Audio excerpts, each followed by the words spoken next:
Fala concurseiros de todo o Brasil, sejam aí todos muito bem-vindos ao meu canal e bem-vindos também à nossa sequência de vídeos que nós vamos iniciar a partir deste vídeo, que será o primeiro, focado em resolução de questões da banca IBFC, com foco, claro, né, no concurso aí dos Correios que está aí bem perto de sair o seu edital, beleza? Então nós vamos ter aí uma sequência de vídeos onde o nosso objetivo será a preparação para o concurso dos Correios e outros concursos também da banca IBFC, beleza? Então nós vamos aqui resolver algumas questões de prova. Eu trarei para você várias provas com questões da banca IBFC para nós respondermos juntos e analisarmos aqui aqueles assuntos que a banca mais tem cobrado em prova, beleza? Então, vamos aqui comigo para nós darmos início aqui à nossa resolução de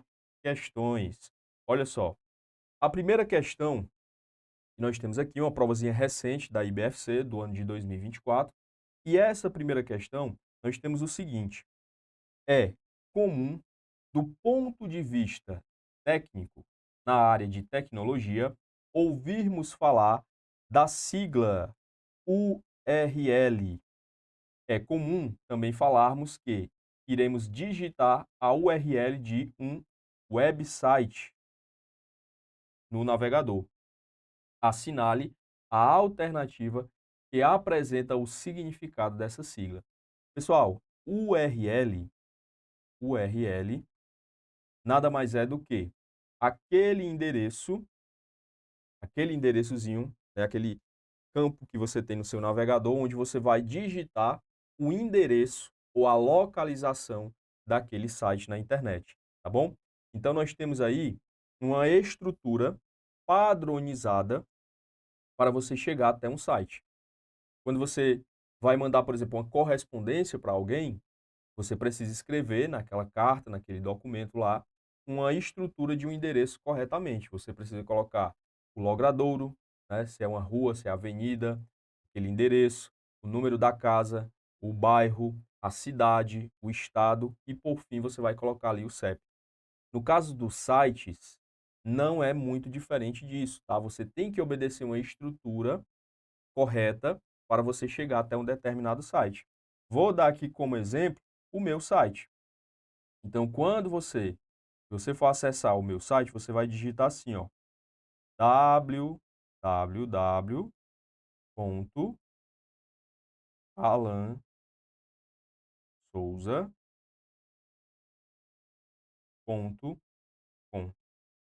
E mesmo se você digitar só assim, o próprio navegador, ele vai depois adicionar para você, ó, o começo, que vai ser https,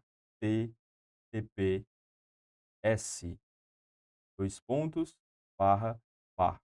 Então, essa estrutura que eu acabei de escrever aqui para vocês, ó, é o endereço do meu site ou é a minha URL. Alan, mas a questão ela quer saber então o significado. Pessoal, o significado, vou já colocar aqui para vocês em português, é o nosso localizador, ou seja, você vai utilizar a URL para você localizar um recurso, tá? Esse recurso ele pode ser um site, como é o nosso caso aqui. Você pode utilizar para encontrar uma imagem que está na internet, um dispositivo, tá? Então ele é um localizador uniforme, porque existe aí um padrão para você digitar os endereços, uniforme de recursos. É o localizador uniforme de recursos. Esse recurso pode ser um site, pode ser um arquivo, pode ainda ser um dispositivo, beleza? Só que ela quer saber a sigla em inglês. E a sigla em inglês é exatamente o que está aqui, ó, na letra C, ó, Uniforme Resource Locator, né? Então nós temos aí o termozinho em inglês para localizador uniforme de recursos. Portanto, o nosso gabarito aí será a letra C. Tranquilo? Questãozinha bem simples aí, apenas para você identificar o termo URL. Bom, vamos aí para a próxima questão. Nessa questão, nós vamos ter aqui um outro termo relacionado também à internet, mais especificamente às páginas web. Veja o que a banca te perguntou. Ó. Empresas constantemente contratam empresas para realizar um trabalho para melhorar a exibição, tá? Melhorar a exibição de suas páginas, ou seja, de seu site, nos buscadores. Ou seja, buscam garantir sempre serem uma das primeiras nas referências de busca pelos usuários. Assinale a alternativa que apresenta qual é o termo usado para descrever a prática de otimizar um website para melhorar sua classificação nos resultados de motores de busca, tá bom? Pessoal, vou abrir aqui o site para vocês, o meu navegador.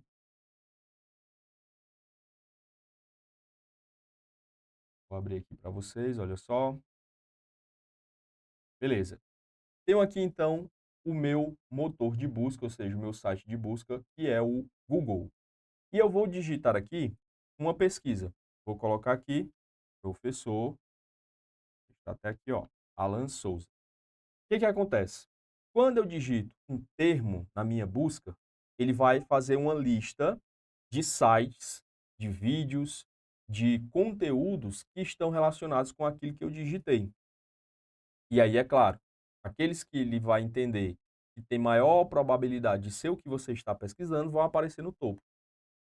E aqueles sites que ele não considera assim tão relevantes para a sua busca vão aparecer mais para o final. Então, as empresas, elas estão a todo momento buscando aparecer no topo da lista. Então, se eu tenho uma empresa aí, né, eu quero aparecer no início, de preferência no primeiro lugar. No meu caso aqui, eu tenho um site, eu tenho vídeos no YouTube, eu quero que quando as pessoas pesquisem pelo meu nome ou pesquisem por algum termo que está relacionado com o serviço que eu forneço, eu quero aparecer no início. Então, eu preciso otimizar o meu site para subir posições nessa lista. É isso que a banca quer saber. Então aqui, ó, eu já tenho, por exemplo, em primeiro lugar, está aparecendo aqui o meu canal do YouTube. Em segundo, já está aqui o meu Instagram. Então, nessa busca que eu fiz, essa técnica de posicionamento para mim funcionou corretamente. Bom, e como é que eu vou chamar isso, né? Afinal de contas, é isso que a questão quer saber. Nós vamos ter essa técnica chamada de otimização, otimização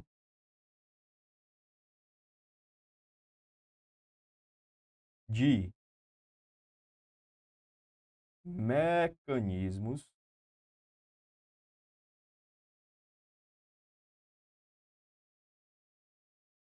de busca, tá? Mas, de novo, esse termozinho aqui, ele vai aparecer para a gente em inglês. E como é que eu vou chamar isso em inglês? É esse termo aqui, ó. Esse termozinho em inglês, que é mais conhecido popularmente como SEO. Então, SEO é a técnica que eu vou utilizar para subir posições quando alguém fizer uma busca. Eu quero aparecer no topo. Beleza? Então é isso que a questão ela quer saber. Como é que você melhora a sua exibição em sites de busca? Para isso você tem que utilizar técnicas de SEO. Alan, e na prática como é que funciona isso?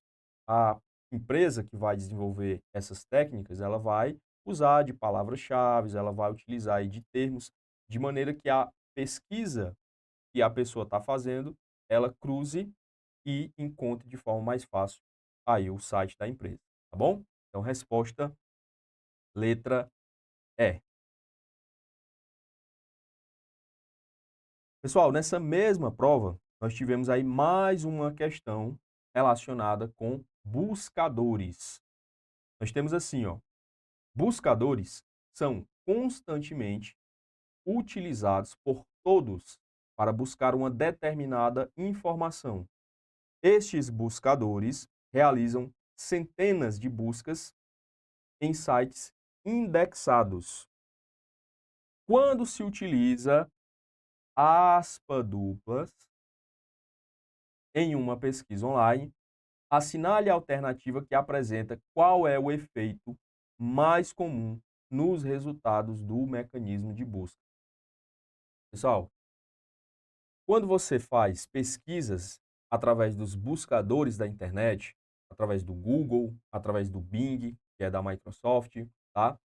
O que vai acontecer é que ele vai trazer como resposta para a sua pesquisa aquele termo que você pesquisou, mas muitas vezes ele traz sites que não são exatamente aquilo que você estava procurando, né?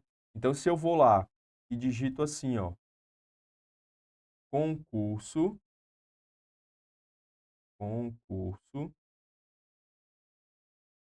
Correios 2024.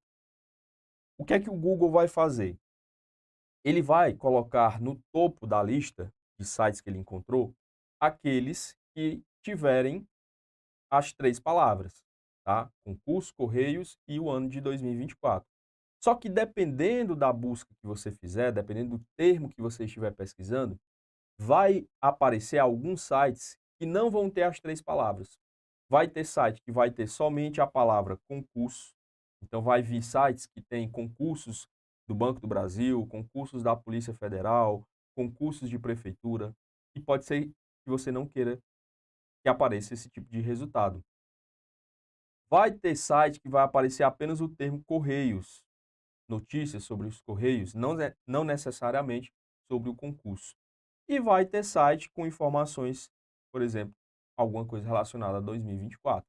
Então, o Google ele tenta ser eficiente, mas dependendo da sua pesquisa, se for uma pesquisa principalmente muito que tem poucos resultados, pode começar a aparecer coisas que não é o que você está atrás.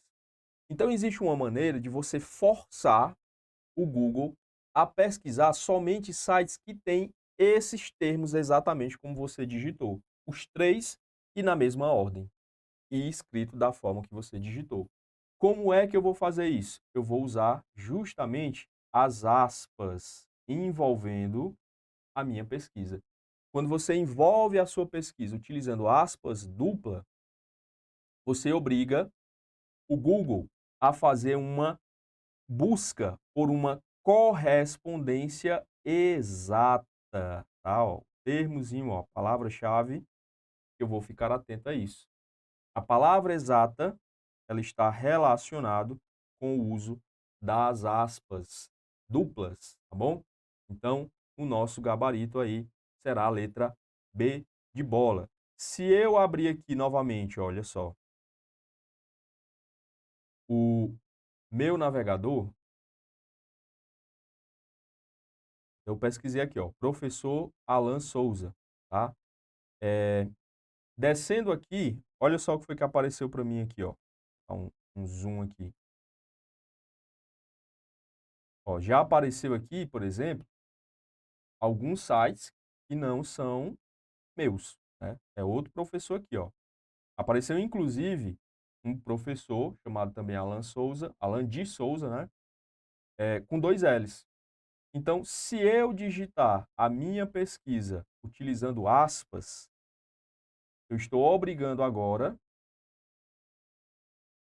o Google a pesquisar exatamente esse termo conforme eu digitei. Professor Alan Souza com um L só. Então agora, ó, percebam que ele vai trazer os resultados mais fiéis. Ó, já não tem mais aqueles outros dois que não eram os que eu estava atrás, beleza? Então, o uso de aspa dupla pode ser utilizado quando você quiser uma busca de forma exata. Nosso gabarito, portanto, letra B de bola. Tranquilo? Vamos aí para a questão seguinte. Pessoal, nessa questão, ainda relacionado aí à parte de internet, nós temos que marcar aquilo que é verdadeiro, tá? E aquilo que é falso, analisando os itens que ele trouxe aqui na questão.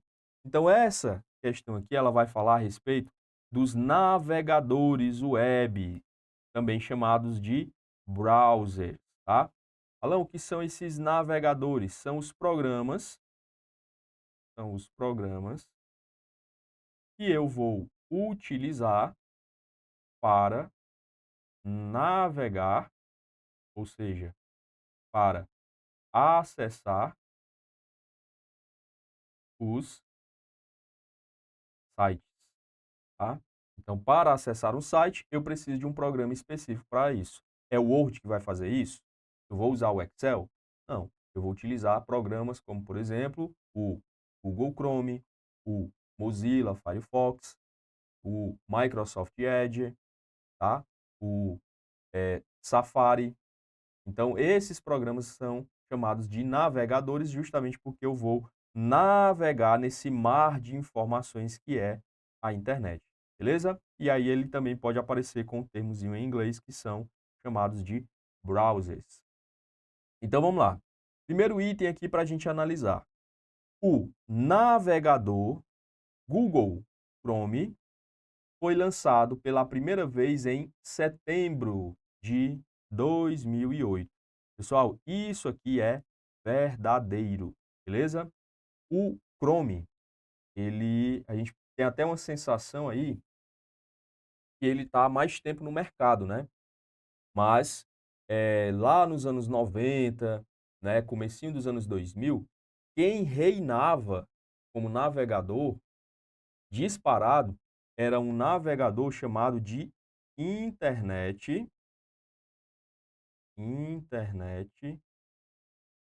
Explorer. Este navegador, criado pela Microsoft, ele era bastante popular. Um dos seus motivos é porque ele vem acompanhado, né, vinha acompanhado aí como navegador padrão do Windows. Então, instalei o Windows no meu computador, já havia aí o Internet Explorer pronto para poder utilizá-lo, tá bom?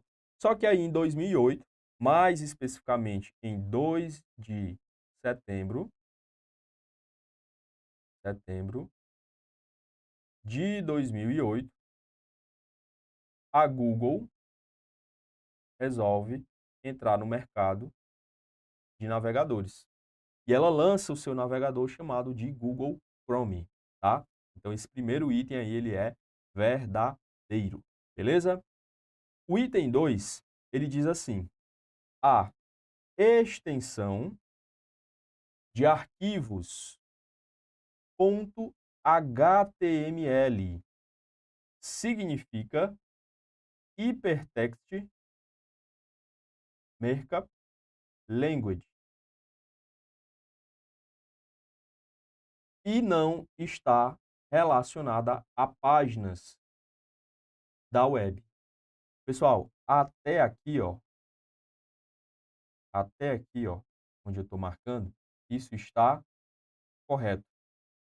Aqui nós temos uma linguagem, já traduzindo para vocês, ó, linguagem de marcação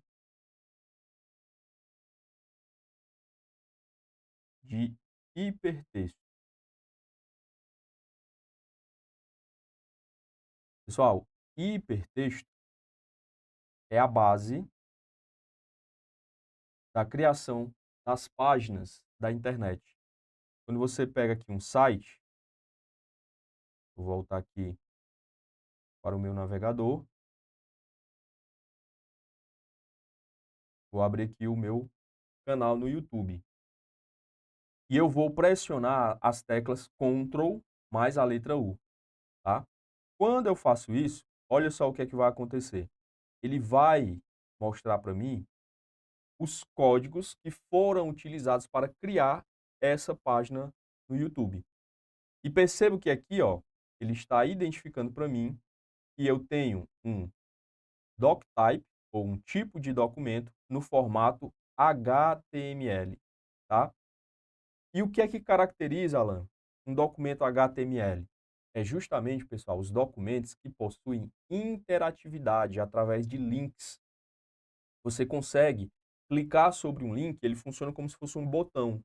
Então, você clica sobre uma palavra que tem um link, sobre uma imagem, você vai ser direcionado para um outro conteúdo.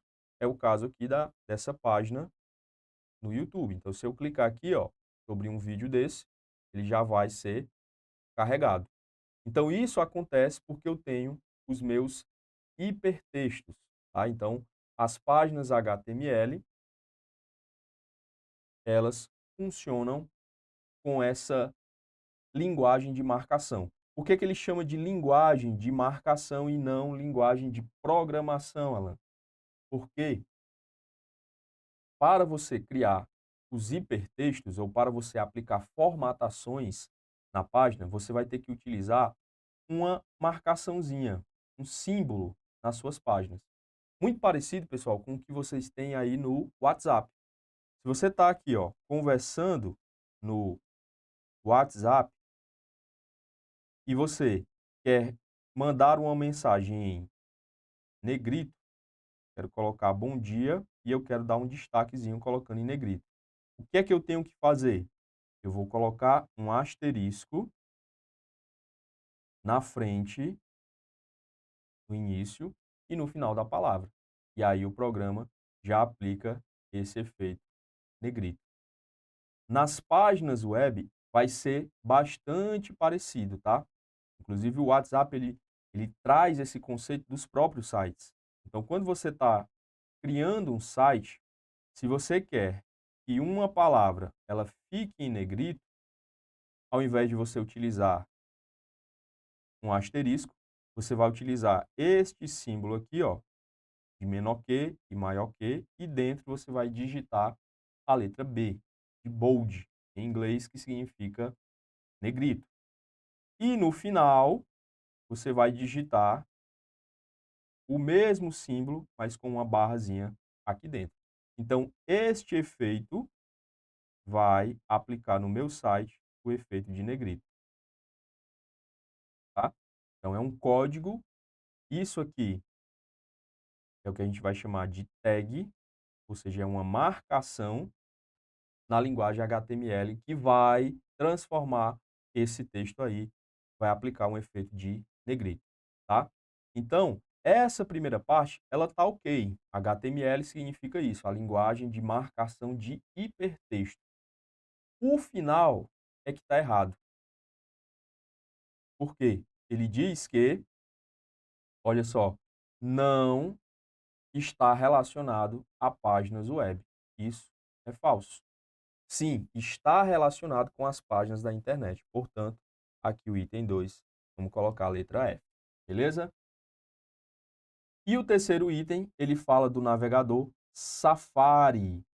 Diz que ele é desenvolvido pela Apple, ok, tá certo, tá, pessoal?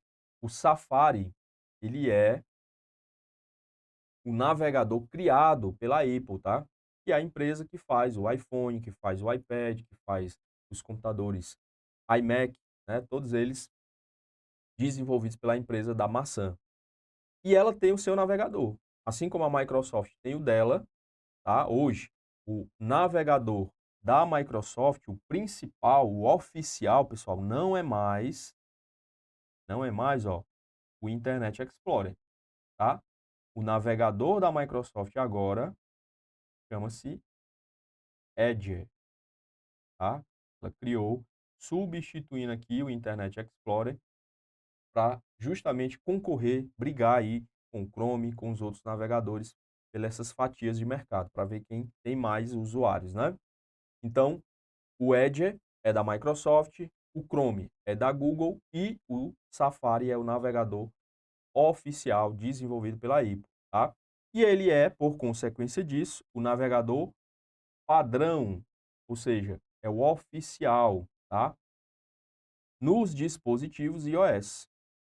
Que dispositivos são esses? Estou falando, por exemplo, do iPhone, do iPad, tá? Isso significa que eu não posso ter no meu iPhone o Chrome, eu não posso ter, por exemplo, o Firefox, que é outro navegador? Não. Mas, quando você compra o seu iPhone, por padrão, já vem instalado esse navegadorzinho chamado de Safari. Beleza? Portanto, a nossa sequência será VFV. Então, nós temos aqui a letra C como nosso gabarito. Ok? Próxima questão aqui, ainda sobre navegadores. Vamos assinalar a alternativa correta em relação ao que se trata a afirmação abaixo sobre os navegadores. Aí nós temos esse textozinho aqui, ó.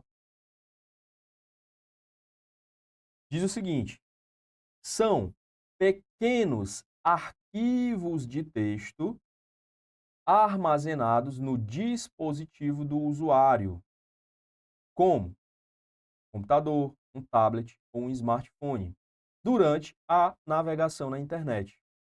São criados pelos sites que você visita e servem para armazenar informações sobre as suas interações com esses sites.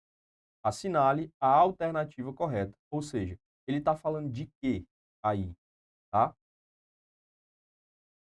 Ele está falando aqui sobre um termo que nós utilizamos na informática que identifica, tá, a sua interação com o site. Entrei num site pela primeira vez, vai aparecer uma mensagem para mim, um aviso, dizendo que aquele site ele vai coletar algumas informações do que eu estou fazendo nele. Com qual objetivo, Alan? Com o objetivo de facilitar a sua navegação. Então, se você entrar num site, entrei no site aqui, ó, pela primeira vez, e esse site, ele tem aí vários idiomas. Então, esse site, ele tem a versão em inglês,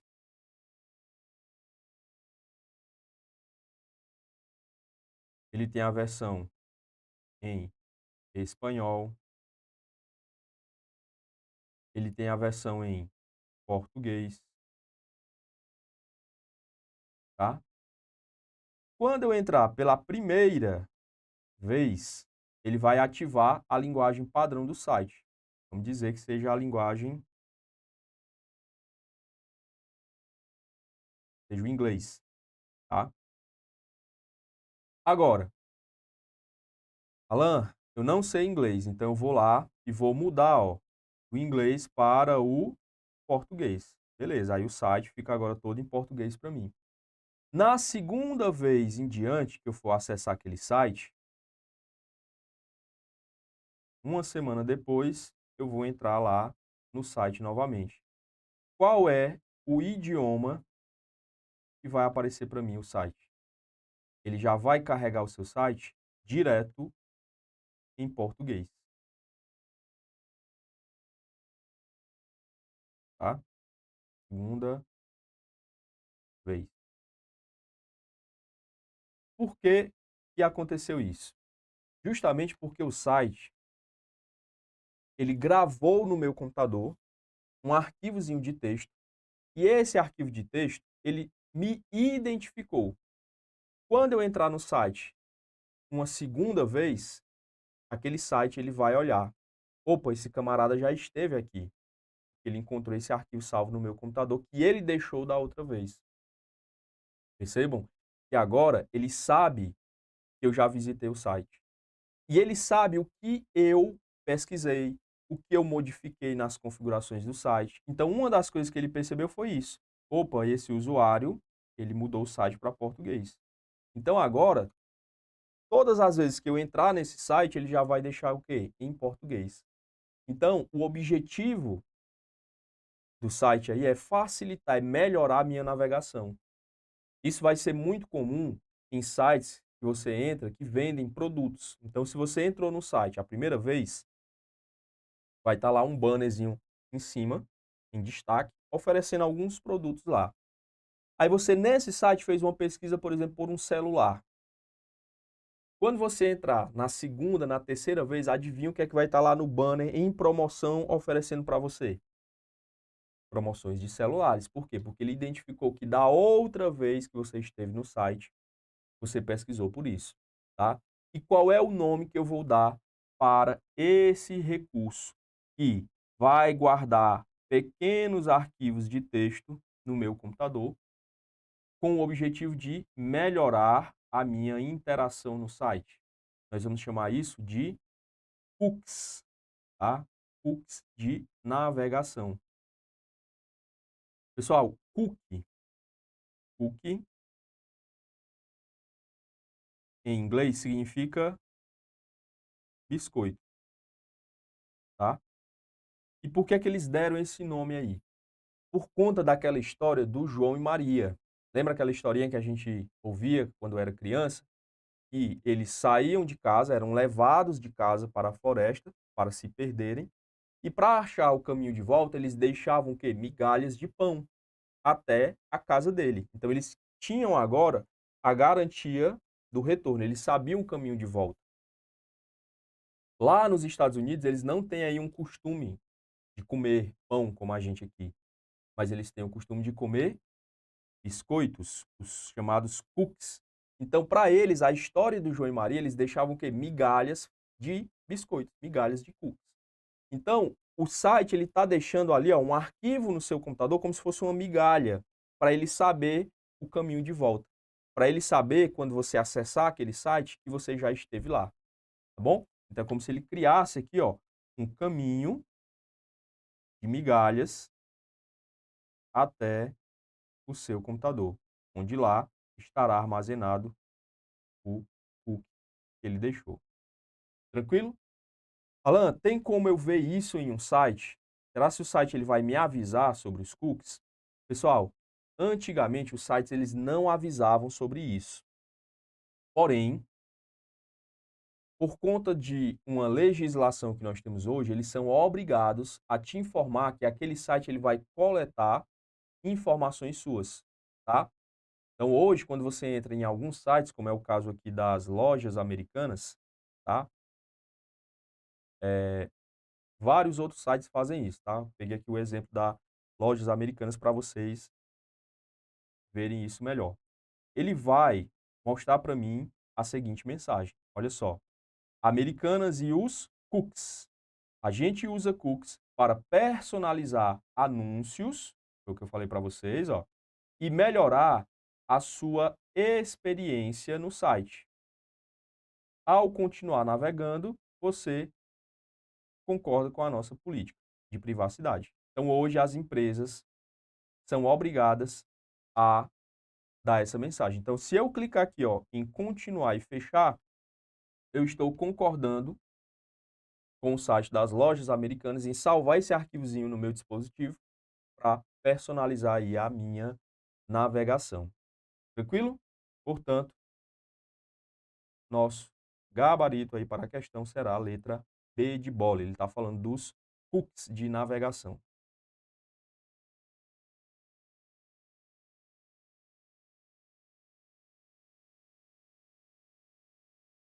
Pessoal, próxima questão, ainda para a gente analisar certo e errado. Só que agora a gente vai para o assunto de correios eletrônicos, tá? Vamos analisar de novo o que é verdadeiro e o que é falso. Primeiro item, o protocolo FTP, que vem desse termo aqui, ó, File Transfer Protocol, é comumente utilizado para receber e-mails em programas clientes de e-mail. Isso é falso. tá bom? Primeiro, FTP é justamente, ó, fazendo a tradução aqui, ó, é o protocolo de transferência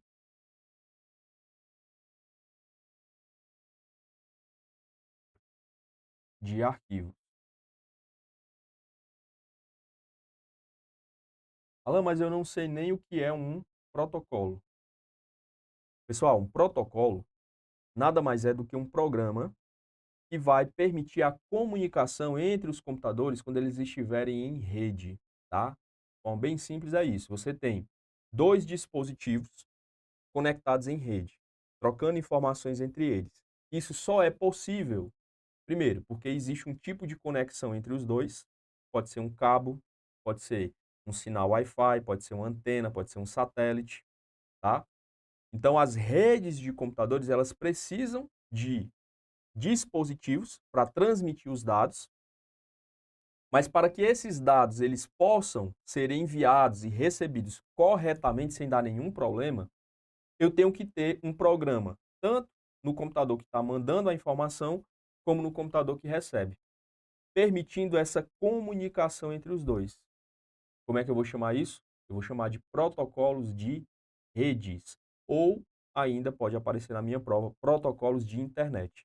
Mas saiba que eu estou falando disso, são programas que vai permitir essa comunicação entre os dispositivos. Agora, o que é que acontece? Cada serviço que você tem na internet tem o seu protocolo ou o seu conjunto de protocolos. Às vezes tem serviço que tem mais de um. Então, quando eu acesso um site, eu tenho um protocolo, ou seja, eu tenho um programa que carrega aquele site de uma máquina para outra. Que protocolo é esse?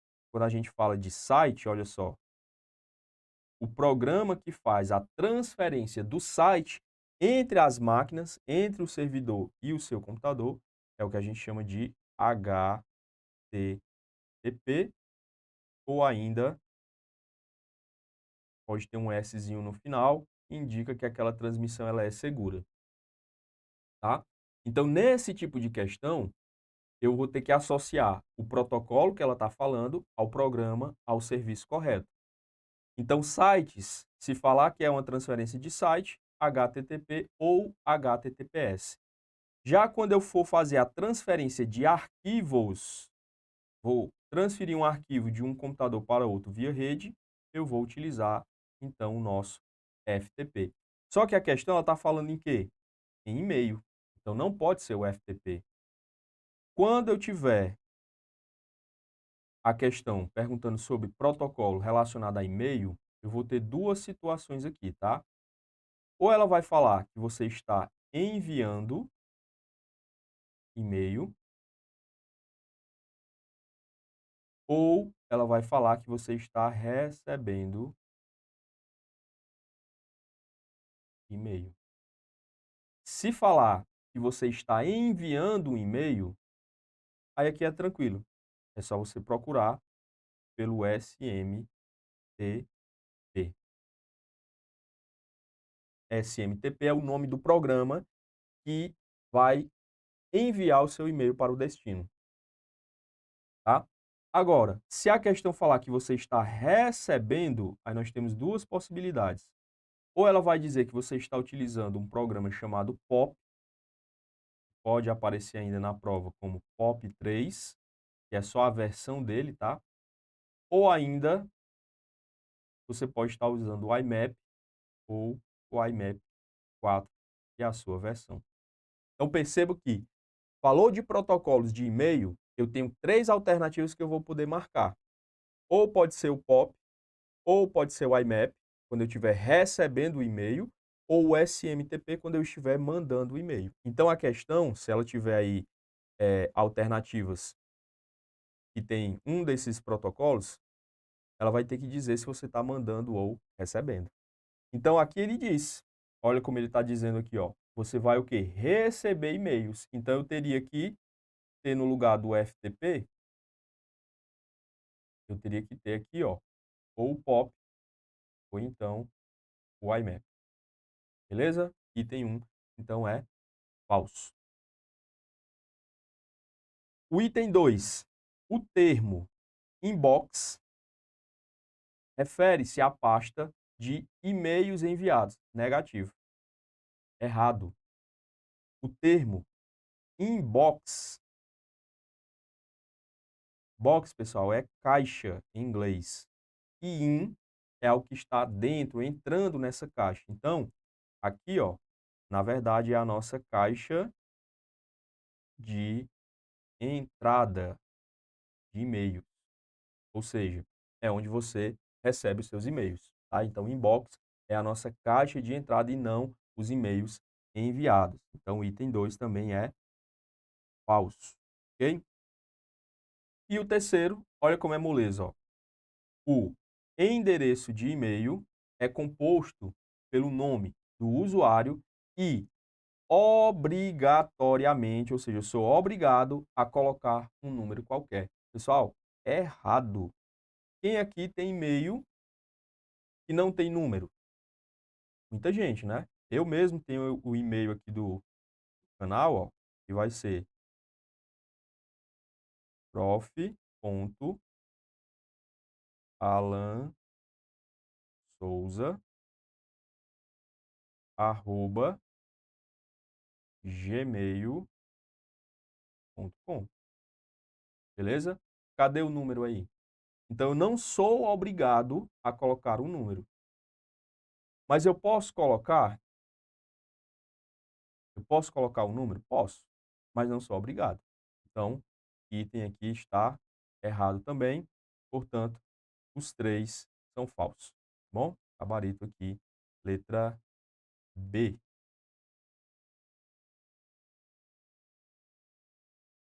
Letra B é a nossa resposta.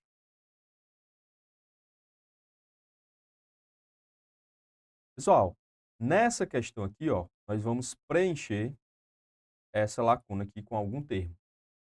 E ela também está relacionada com o nosso estudo sobre os protocolos.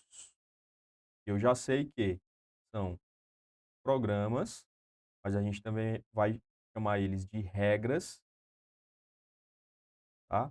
Por quê? Porque esses programas eles estabelecem regras de comunicação. Então são programas de comunicação na rede, que inclui a internet, né, que é uma rede de computadores. Então eles criam regras para permitir essa comunicação entre os computadores. Então, o nosso enunciado ele traz o seguinte, ó, é um padrão de comunicação utilizado em serviços de e-mail. Olha só, então a questão ela está falando de novo sobre e-mail. Então só vai poder ser quem? O POP, o IMAP ou o SMTP. A letra A está ligado, a letra A e a letra B, aos sites. Lembra? O HTTP, pessoal, ele vai ser utilizado para você transferir os sites. Tanto é que, quando você está aqui no endereço de um site, né, vou pegar aqui de novo o site da Americanas,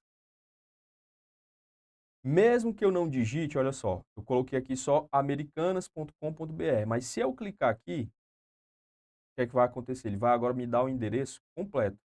Então, percebo que na frente do nome Americanas eu tenho o serviço, que é o www, e bem na frente eu tenho o https, dois pontos, barra, barra. Isso aqui, ó, é o meu protocolo que está transferindo o site da Americanas para o meu computador, tá bom? Então, HTTPS, ele está relacionado com sites, tá bom? Beleza? O FTP, nós já falamos aqui, que ele vai fazer a transferência de arquivos, né?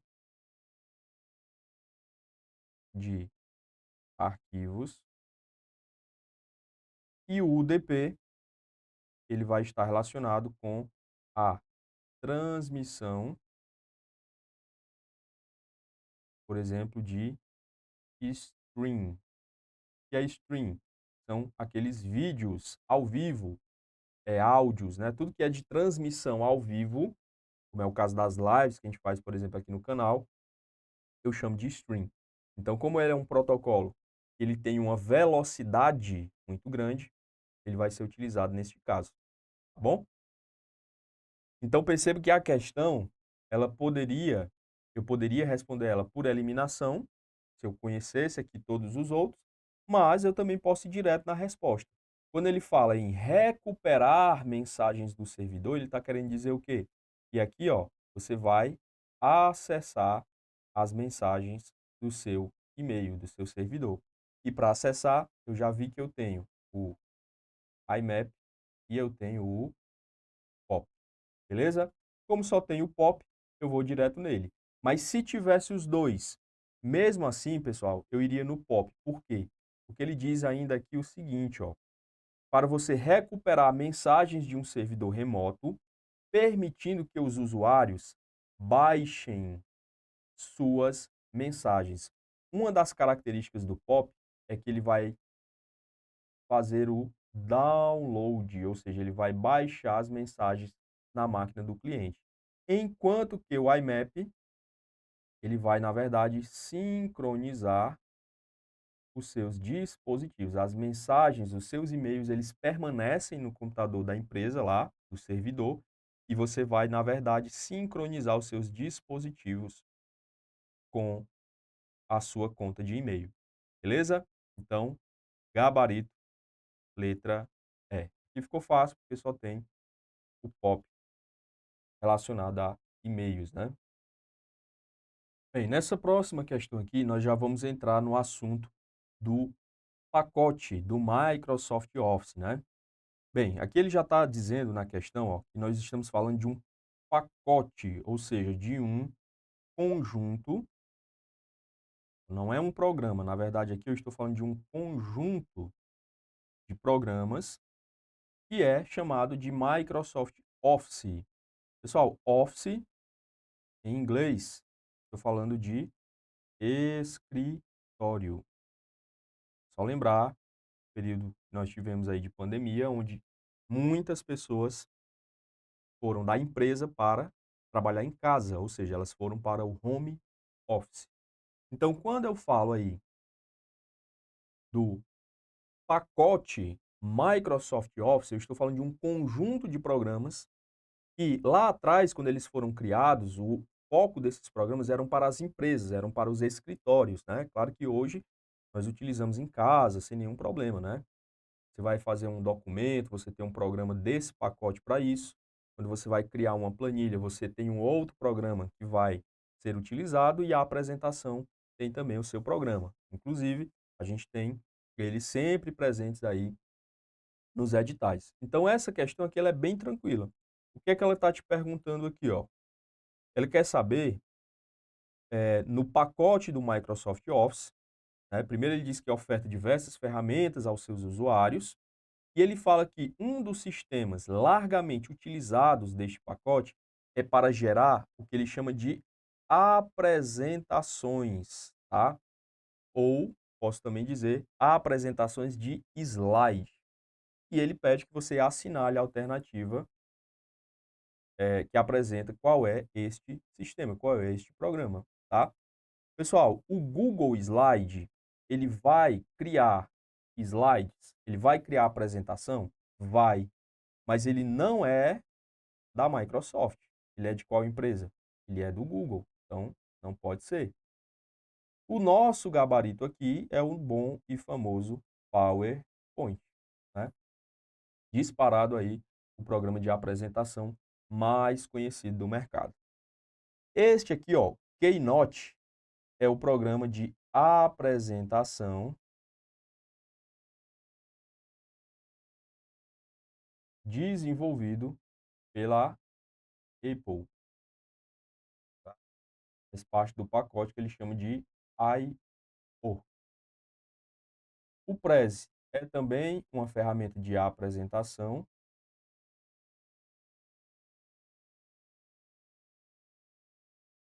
que funciona de forma online. E o LibreOffice é um pacote, tá, O LibreOffice ele é um pacote também de programas de escritório e dentro dele nós vamos ter um programa chamado de Impress. O Impress, ele é o equivalente aí ao PowerPoint. Mas como a questão está falando do Office da Microsoft, não tem erro, tá? Nós estamos falando aí do PowerPoint usado para criar apresentações, beleza? Vamos agora falar a respeito de planilhas eletrônicas, tá? Editores de planilhas são conhecidos mundialmente. Muitos termos são conhecidos como planilha. Quando a gente fala de planilhas eletrônicas, né, um dos próprios termos é o termo planilha. Tabela, linha e coluna. Assinale a alternativa que apresenta o termo que refere-se à interseção específica de uma linha e uma coluna. Pessoal, o que a banca quer saber aqui é o nome que eu vou dar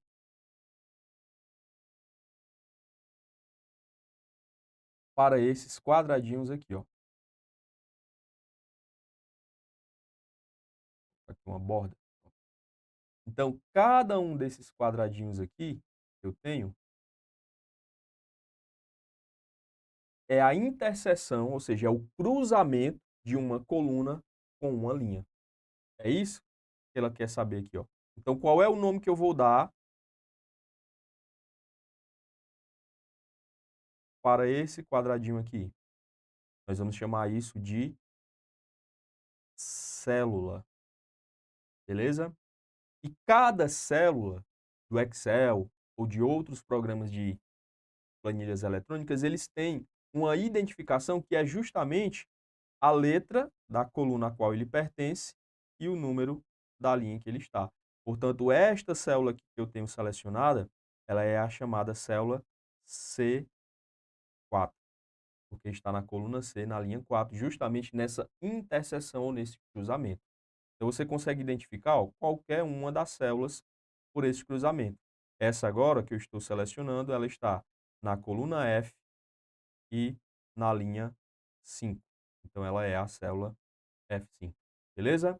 Então, gabarito aí será a letra A.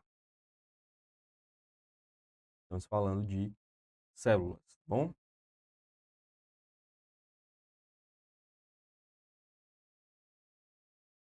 Editores de texto são constantemente utilizados para se gerar documentos diversos.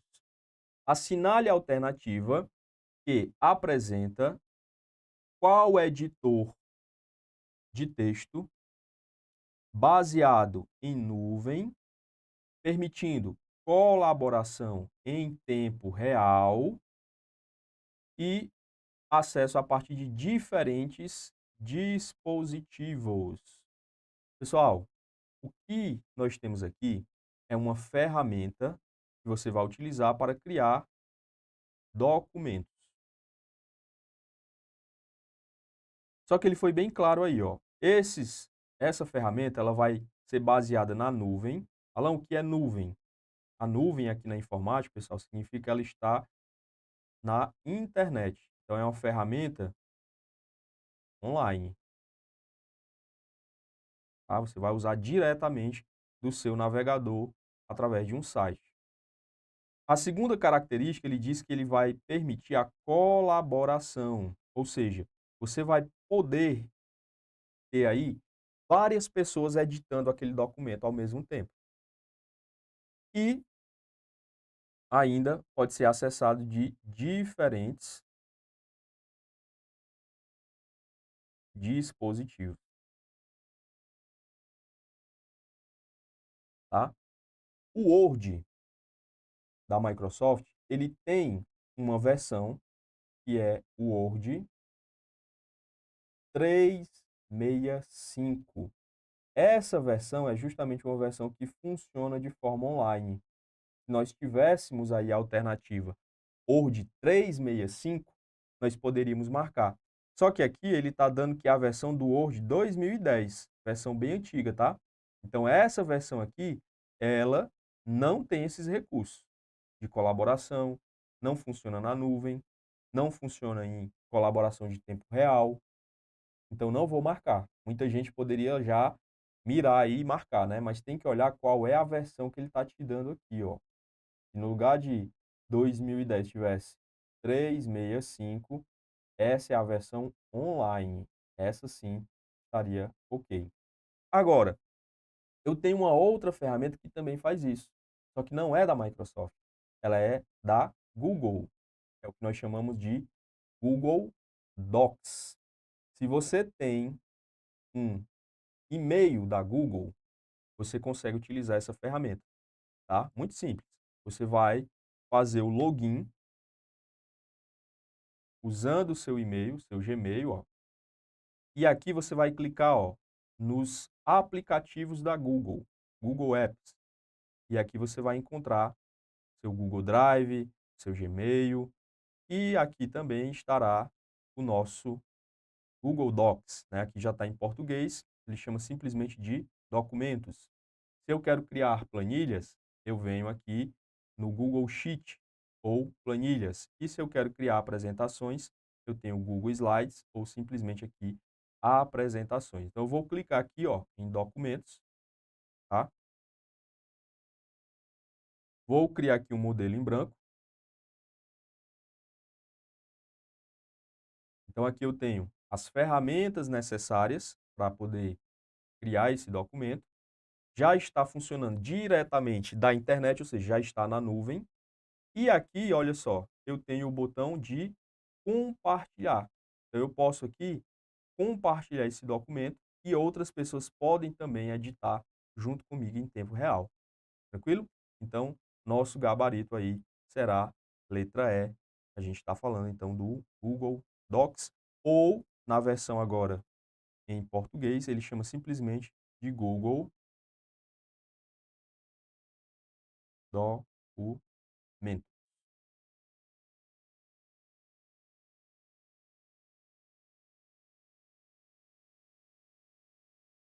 E chegamos aí à nossa última questão desse vídeo de hoje, tá? Fechando aí essa provazinha da banca IBFC, onde ela trouxe para a gente uma questão a respeito da extensão de arquivos. Pessoal, cada arquivo que você está criando no seu computador, quando você utiliza sistemas, por exemplo, Windows, ele vai adicionar no final deste arquivo 3 ou 4 letras. Então vai ter assim, ó, um ponto, e aí você vai ter 3 ou 4 letrinhas aqui. E essas letras aqui, o que estiver escrito nelas é que vai identificar qual foi o programa utilizado para criar aquele arquivo e qual programa vai abrir quando você der 2 cliques sobre este arquivo, tá?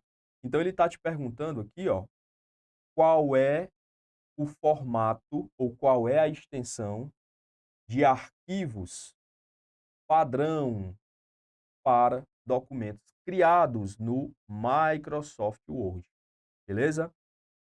Como é que eu sei isso? Como é que eu vejo esse arquivo que é padrão do Word? Quando você tem um documento aqui, ó, criado no Word, você vai salvar ele em algum momento. Então, na hora que você for salvar, ele vai abrir aqui, ó, essa janelinha, e nela nós vamos ter justamente, ó, o seu tipo de documento. Então, por padrão, ou seja, se eu não mexer em nada, qual é o formato de documento criado pelo Word?